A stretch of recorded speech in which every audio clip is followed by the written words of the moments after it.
Welcome to இன்ஃபோகேம் நண்பா. நம்ம இந்த வீடியோவில் எதை பற்றி பார்க்க போகிறோம்னா lateral entry PR BTech admission 2025க்கான சாய்ஸ் ஃபில்லிங் பொறுத்தவரையில் பார்த்தீங்கன்னா நாளைக்கு வந்து ஸ்டார்ட் ஆகுது.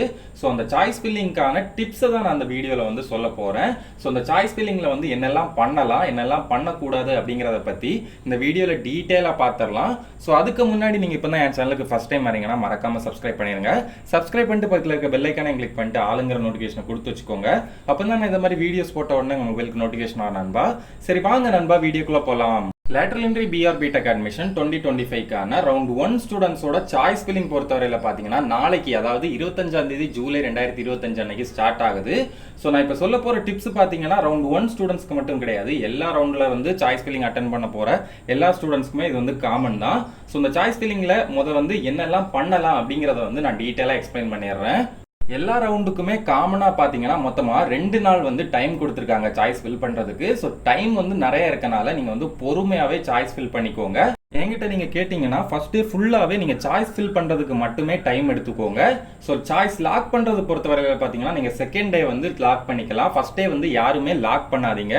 ஸோ எதனால் நான் சொல்கிறேன்னு பார்த்தீங்கன்னா, ஒருவேளை நீங்கள் அவசரப்பட்டு ஃபர்ஸ்ட் டே நீங்கள் வந்து சீக்கிரமாகவே லாக் பண்ணிட்டீங்கன்னா நீங்கள் செலக்ட் பண்ணி வச்சிருக்க காலேஜ் லிஸ்ட்டில் ஏதாச்சும் சேஞ்ச் பண்ணணும், வேறு ஏதாச்சும் ஆப்ஷன் மாற்றணும், இல்லைனா ஆட் பண்ணணும், அப்படி ஏதாச்சும் உங்களுக்கு வந்து மாற்றணும் அப்படின்னா கண்டிப்பாக வந்து அதை சேஞ்ச் பண்ண முடியாது. ஒன்ஸ் நீங்கள் லாக் பண்ணிட்டீங்கன்னா அவ்வளோதான். அதுக்கப்புறம் உங்களோட சாய்ஸஸை வந்து நீங்கள் சேஞ்ச் பண்ண முடியாது.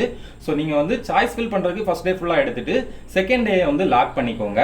அடுத்து இப்போ நாளைக்கு சாய்ஸ் ஃபில்லிங் நடக்க போகுதுன்னா அந்த டைமில் உட்காந்து எந்தெந்த காலேஜுக்கெல்லாம் போகணும் அப்படின்னு பார்த்துட்டு இருக்கக்கூடாது.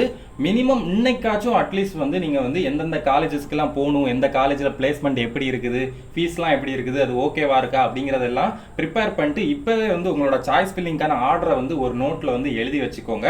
ஸோ எந்தெந்த காலேஜுக்கெல்லாம் போகணும்னு நீங்கள் ஆசைப்படுறீங்களோ அந்த காலேஜ் எல்லாத்தையுமே லிஸ்ட் எடுத்து இப்போவே நீங்கள் வச்சுட்டீங்கன்னா சாய்ஸ் ஃபில்லிங் டைமில் டென்ஷன் இல்லாமல் ஈஸியாகவே நமக்கு இந்தந்த காலேஜுக்கு தான் போகணும், ஸோ இந்த ஆர்டரில் தான் இருக்கணும்னு ஈஸியாகவே எல்லாத்தையும் செலக்ட் பண்ணிட்டு ஸோ ஈஸியாக அந்த சாய்ஸ் ஃபில்லிங் வந்து முடிச்சுக்கலாம், எந்த விதமான டென்ஷனும் இல்லாமல். அடுத்து நீங்கள் ஒரு காலேஜுக்கு போகணும்னு ஆசைப்படுறீங்க, அது உங்களோட சாய்ஸ் லிஸ்ட்லையும் பார்த்தீங்கன்னா இருக்குது, பட் சீட் அவைலபிலிட்டி ரொம்பவே கம்மியாக இருக்குது. அதிகமான பர்சன்டேஜ் இருந்தால் தான் கிடைக்கும், ஆனால் உங்களுக்கு வந்து கம்மியான பர்சன்டேஜ் தான் இருக்குது அப்படிங்கிற பட்சத்துலையும் நீங்கள் வந்து அதை வந்து தாராளமாக உங்களோட சாய்ஸில் வந்து ஆட் பண்ணி வச்சுக்கலாம்.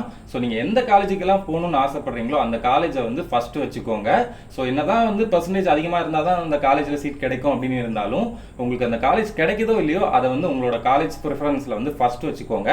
ஒருவேளை லக்கில் வந்து அந்த காலேஜ் உங்களுக்கு கிடைச்சாலும் கிடைக்கலாம். ஸோ நீங்கள் வந்து பர்சன்டேஜ் எல்லாம் கணக்கில் வைக்காதீங்க. உங்களோட சாய்ஸில் வந்து உங்களுக்கு பிடிச்ச காலேஜ் காட்டுச்சுனாலே அதை வந்து செலக்ட் பண்ணி வச்சுக்கோங்க. அடுத்து இப்போ ஒரு காலேஜ் வந்து நீங்கள் செலக்ட் பண்ண போறீங்கன்னா அதோட நேமை மட்டும் வச்சு நீங்கள் வந்து அந்த காலேஜை செலக்ட் பண்ணக்கூடாது.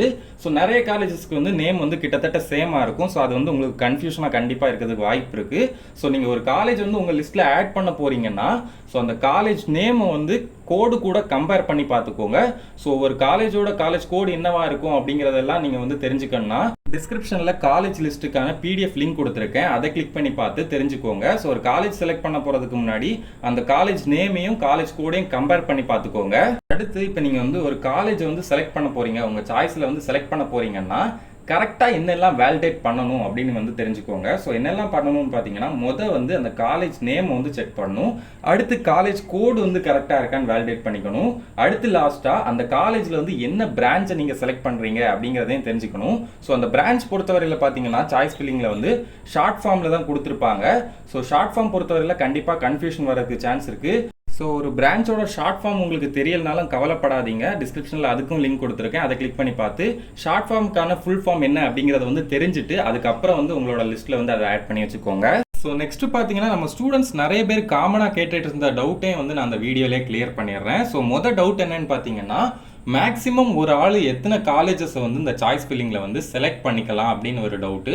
ஸோ இதுக்கான பதில் என்னன்னு பார்த்தீங்கன்னா, நீங்கள் வந்து எத்தனை சாய்ஸ் காட்டுதோ எல்லா சாய்ஸுமே கூட நீங்கள் வந்து உங்களோட சாய்ஸில் வந்து ஆட் பண்ணிக்கலாம். அடுத்து ஒரு காலேஜில் எத்தனை கோர்ஸ் வந்து செலக்ட் பண்ணலாம் அப்படின்னு வந்து கேட்டிருந்தீங்க. ஸோ இதுக்கான பதில் என்னன்னு பார்த்தீங்கன்னா, ஒரு காலேஜில் எத்தனை கோர்ஸ் இருக்குதோ, இப்போ எக்ஸாம்பிளுக்கு மொத்தமாக 4 கோர்ஸ் இருக்குன்னா அந்த 4 கோர்ஸையுமே நீங்கள் வந்து தனித்தனி ஆப்ஷனாக வந்து நீங்கள் செலக்ட் பண்ணிக்கலாம். அடுத்து ஃபைனல் அலாட்மெண்ட்ல மொத்தமாக எத்தனை காலேஜஸ் வந்து அலாட் ஆகும் அப்படிங்கிற மாதிரி டவுட் கேட்டிருந்தீங்க. ஸோ இதுக்கான பதில் என்னன்னு பார்த்தீங்கன்னா, ஒரே ஒரு காலேஜ் மட்டும்தான் அலாட் ஆகும். ஸோ உங்களோட மார்க்கை பேஸ் பண்ணி ஒரே ஒரு காலேஜ் மட்டும்தான் அலாட் ஆகும். ஸோ இந்த அலாட்மெண்ட் பற்றி இன்னும் உங்களுக்கு வந்து தெளிவாக தெரிஞ்சுக்கணும்னா டிஸ்கிரிப்ஷனில் வந்து டென்டேட்டிவ் அலாட்மெண்ட்டுக்கான வீடியோ லிங்க் கொடுத்துருக்கேன், அதை கிளிக் பண்ணி பார்த்து தெரிஞ்சுக்கோங்க. ஸோ ஸோ இது வரைக்கும் நான் சொன்ன எல்லா ப்ராசஸுமே நீங்கள் வந்து ஸ்டெப் பை ஸ்டெப்பாக ஃபாலோ பண்ணிக்கோங்க. அடுத்து இதெல்லாம் முடிச்சப்பறம் லாஸ்ட்டாக இன்னொரு விஷயம் வந்து நீங்கள் இந்த சாய்ஸ் ஃபில்லிங்கில் முக்கியமாக கவனிக்க வேண்டியது இருக்கும். அது என்னன்னு பார்த்தீங்கன்னா, செலெக்ஷன் ஆர்டர் வந்து கரெக்டாக இருக்கா இல்லையா அப்படிங்கிறத வந்து 1க்கு 2 வாட்டி கன்ஃபார்ம் நீங்கள் செக் பண்ணியே ஆகணும். ஸோ இந்த செலெக்ஷன் ஆர்டர் பொறுத்தவரையில் எப்படி இருக்கணும்னு பார்த்தீங்கன்னா, நீங்கள் எந்த காலேஜுக்கு வந்து ஃபஸ்ட்டு ப்ரிஃபரன்ஸாக வைக்கணும்னு ஆசைப்படுறீங்களோ அதுதான் உங்களோட செலெக்ஷனில் வந்து ஃபஸ்ட்டு காலேஜாக இருக்கணும். உங்களுக்கு காலேஜ் அலாட் ஆகிறதே இந்த செலெக்ஷன் ஆர்டரை பொறுத்து தான். ஸோ நீங்கள் வந்து உங்களோட செலெக்ஷனில் ஃபஸ்ட்டு எந்த காலேஜ் வச்சுருக்கீங்களோ அந்த காலேஜ் தான் ஃபஸ்ட்டு ப்ரிஃபரன்ஸாக அவங்க எடுத்துகிட்டு உங்களோட மார்க்கை பேஸ் பண்ணி அந்த காலேஜில் வந்து சீட் கிடைக்குமான்னு பார்ப்பாங்க. ஸோ அதில் கிடைக்கலனா அடுத்து செகண்ட் காலேஜுக்கு போவாங்க, அதில் கிடைக்கலனா தேர்ட் காலேஜ், இந்த மாதிரி ஆர்டராக ஒவ்வொரு காலேஜில் தான் போவாங்க. ஸோ அந்த செலெக்ஷன் கரெக்டாக தான் இருக்கா அப்படிங்கிறத வந்து 1க்கு 2 வாட்டி வந்து செக் பண்ணிக்கோங்க. எல்லாம் செக் பண்ணி முடிச்சதும் ஃபைனலாக பார்த்தீங்கன்னா நான் சொன்ன மாதிரி 2வது நாள் வந்து உங்களோட சாய்ஸஸை வந்து லாக் பண்ணிக்கோங்க. லாக் பண்ணுறதுக்கு முன்னாடியும் கண்டிப்பாக நீங்கள் வெரிஃபை பண்ணிட்டு வந்து லாக் பண்ணிக்கோங்க. ஸோ இந்த சாய்ஸ் ஃபில்லிங் பொறுத்தவரையில் என்னெல்லாம் பண்ணக்கூடாது அப்படிங்கிறத வந்து நான் ஸ்டெப் பை ஸ்டெப்பாக சொல்லிடுறேன். முதல் விஷயம் என்னன்னு பார்த்தீங்கன்னா, உங்களோட இன்டர்நெட் வந்து ஸ்லோவாக இருக்கும்போது தயவு செஞ்சு யாரும் சாய்ஸ் ஃபில்லிங் பண்ணாதீங்க. ஸோ எதனாலன்னு பார்த்தீங்கன்னா, நீங்கள் வந்து இன்டர்நெட் ஸ்லோவாக இருக்கும்போது உங்களோட சாய்ஸை வந்து செலக்ட் பண்ணிங்கன்னா அது வந்து உங்களுக்கு செலக்ட் ஆன மாதிரி காட்டும். ஆனால் அதுக்கப்புறம் நெட்டு வந்தோன்னு பார்த்தீங்கன்னா ஃபுல்லாக லோட் ஆகி முடியும் போது நீங்கள் செலக்ட் பண்ண காலேஜ் வந்து நீங்கள் செலெக்ஷன் லிஸ்ட்டில் வந்து தேடும்போது அந்த காலேஜ் வந்து அதில் டிஸ்பிளே ஆகாது. ஸோ இது வந்து இது வரைக்கும் நடந்த பக்கு. ஸோ இந்த வாட்டி இருக்குமா என்ன அப்படிங்கிறது எனக்கு தெரியல. பட் இருந்தாலும் நெட்வொர்க் வந்து ஸ்லோவாக இருந்துச்சுன்னா கண்டிப்பாக வந்து அந்த டைமில் வந்து சாய்ஸ் ஃபில்லிங் வந்து பண்ணாதீங்க. அடுத்து இப்போ வந்து உங்களுக்கு பெர்சன்டேஜ் கம்மியாக இருக்குது அப்படிங்கிற பட்சத்தில் கம்மியான காலேஜஸ் வந்து நீங்கள் உங்களோட சாய்ஸில் வந்து ஆட் பண்ணிட்டு சாய்ஸை வந்து லாக் பண்ணிடாதீங்க.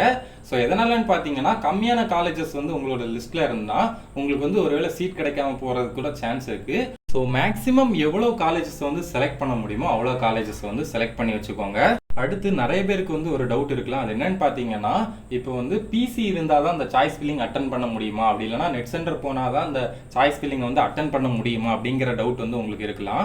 இதுக்கான பதில் என்னன்னு பார்த்தீங்கன்னா, ஒரு ஸ்மார்ட் ஃபோன் இருந்தாலே போதும், அதில் கூட நீங்கள் வந்து சாய்ஸ் ஃபில்லிங் பண்ணிக்கலாம். ஆனால் நீங்கள் வந்து சாய்ஸ் ஃபில்லிங் பண்ணி முடிக்கும் போது, அதாவது லாக் பண்ணுறதுக்கு முன்னாடி கண்டிப்பாக அந்த செலெக்ஷன்லாம் கரெக்டாக தான் இருக்கா, கரெக்டான ஆர்டரில் தான் இருக்கா அப்படிங்கிறத வந்து 1க்கு 2 வாட்டி வந்து வேலிடேட் பண்ணிக்கோங்க.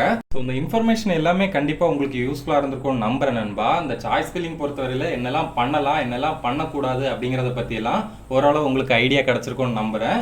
அப்புறம் ஒரு முக்கியமான விஷயம், நாளைக்கு மார்னிங் வந்து என்னால் கண்டிப்பாக அந்த சாய்ஸ் ஃபில்லிங் எப்படி பண்ணுறது அப்படிங்கிறதுக்கான வீடியோ வந்து என்னால் மேக் பண்ணி போட முடியாது.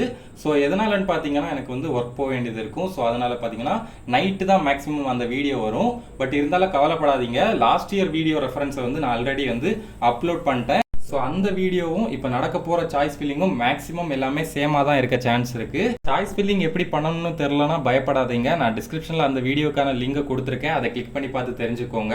பட் இருந்தாலும் நாளைக்கு எவ்வளோ சீக்கிரம் வர முடியுமோ அவ்வளோ சீக்கிரம் வந்து உங்களுக்கான வீடியோ வந்து நான் வந்து அப்டேட் பண்ணுறேன் நண்பா. ஸோ இந்த இன்ஃபர்மேஷன் எல்லாமே கண்டிப்பாக உங்களுக்கு யூஸ்ஃபுல்லாக இருந்திருக்கும் நம்புறேன் நண்பா. அந்த வீடியோவில் எந்த டவுட் இருந்தாலும் கமெண்ட் பண்ணுங்கள். இது மாதிரி இன்னும் நிறைய விஷயம் lateral entry PR BTech admission 2025 பற்றி தெரிஞ்சுக்கணும்னா மறக்காமல் நம்ம இன்ஃபோகேன் சேனலை சப்ஸ்கிரைப் பண்ணி பக்கத்தில் இருக்க பெல் ஐக்கானை கிளிக் பண்ணி ஆளுங்கிற நோட்டிஃபிகேஷனை கொடுத்து வச்சுக்கோங்க. அப்போ தான் நான் இந்த மாதிரி வீடியோஸ் போட்ட உடனே மொபைலுக்கு நோட்டிஃபிகேஷன் வரும்.